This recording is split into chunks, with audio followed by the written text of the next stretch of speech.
Welcome to Wealth Coffee Chats, folks, for your daily live updates. Get the most out of today's episode by participating in the chat. Make sure you ask some questions, be part of the conversation, have a bit of fun, grab a coffee or a tea, take some notes, and get ready to start your day, folks. Quick few housekeeping rules, though.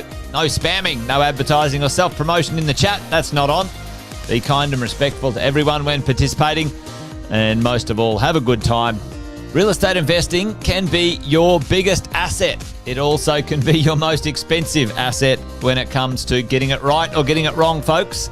It can be time-consuming, stressful, and that's why here at Positive, we have what's called a 6-star team, a full-service team that provides integrated wealth and property investing solutions and services simply designed to help you progress towards your goal of passive income through your property portfolio, folks. Make sure you check out our other podcasts on the Positive Mentor Network. Not only is there Wealth Coffee Chats, there's the Urban Property Investor. Drops every Wednesday with straight talking investing strategies and lessons with Sam Saggers. Property Investor Tales. This is where our clients, you guys, share real life stories from property investing, hosted by some of our advisors and strategists. And that's done every fortnight, dropping every Monday. Wealth, Wine and Wisdom, folks, that debriefs the week that was in the world of finance and property, hosted by yours truly, Jason Witten and Andy Fenton on Fridays. Hey, good morning, folks.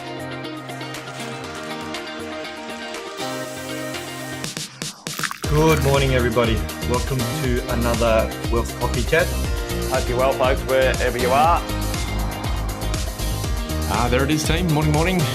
Morning, wherever you're tuning in from today. Early bird gets the worm, they say. Here at Positive, we offer a 6-star team. It's a team that help you at every stage of your wealth creation journey.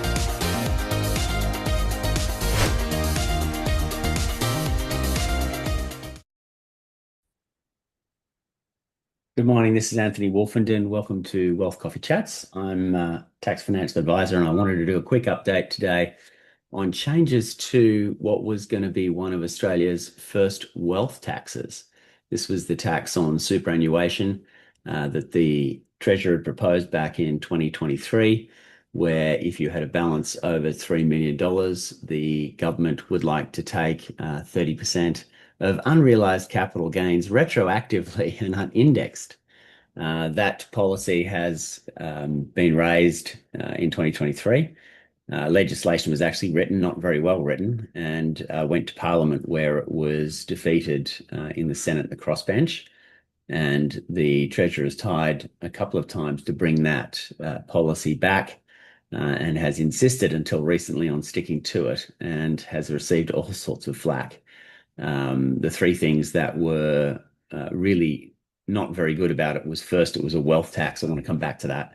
Second is it was retroactive prior to the date that the legislation would actually come into force. So that made it very difficult for people to know, they had to act early, basically, before the legislation came through.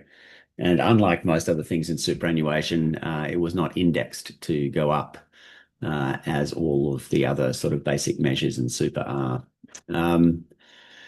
Well, the industry and the consumer has given consistent feedback that that is just not on. And indeed, the Treasurer has responded, Jim Chalmers, by changing his mind. This is against the advice of Treasury. That's the Department of Civil Servants that the Treasurer heads up. These are people who are career-based. They don't change with government. And what they see coming through is the fact that income taxes will no longer be able to cover the country and our increased expenditure as incomes and salaries and wages and people's jobs go away, I guess. And so there is an acknowledgement within Treasury that we'll have to move to a wealth-based tax base at some point. It looks like that won't be today. So the Treasurer has announced this week that the tax on superannuation is not a thing of the past. They're actually going to introduce legislation modified, but they're going to change the three crucial things that were not seen as very good. The first thing is the effect will take place after the legislation is written and approved and passed and put into force. The second thing, the $3 million 30% tax threshold will be indexed along with all of the other transfer balance caps and concessional contribution limits and so forth and so on, so that over time, as the power of the dollar declines, the value at which the tax is imposed will go up. And I guess thirdly, they've indicated that it will fall back to being an income tax, capital gains and income tax on valuation, but the valuations will have to be realised first before the tax is imposed.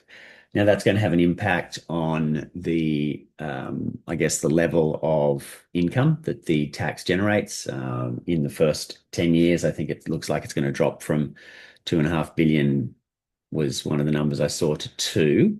And so the Treasurer has introduced a further threshold at $10 million where an income and capital gains tax of 40% will be imposed. That's quite extraordinary.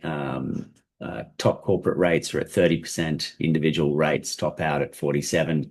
So this is quite a high tax. Clearly, the intent is to discourage anyone growing their super balance beyond 3 and certainly beyond 10. And so it's basically putting a wealth cap or a reasonable amount on what an individual can accumulate in super and have tax beneficial status on before the taxes become absurd. So a lot of incentive to have balances up to 3, and then a lot of incentive not to have balances beyond 3. So we'll see where this goes. This is the proposal this week. Basically, the Treasurer has gone against Treasury, the Department of Public Servants that he heads up, who understand that at some point the government's going to have to stop taxing income and look at other taxes. But certainly this government doesn't look like, at least in this term, it will be the first one to do so. So important updates. I don't know what else we need to say, really. It's going to impact certainly some people, but thankfully it won't impact our kids to the same degree it might have otherwise because they're going to index it. So there you go. That's the Wealth Coffee Chat for today. Thanks for watching another episode of Wealth Coffee Chat, folks. Make sure you like, subscribe, and turn on your notifications so you never miss a thing when we go live.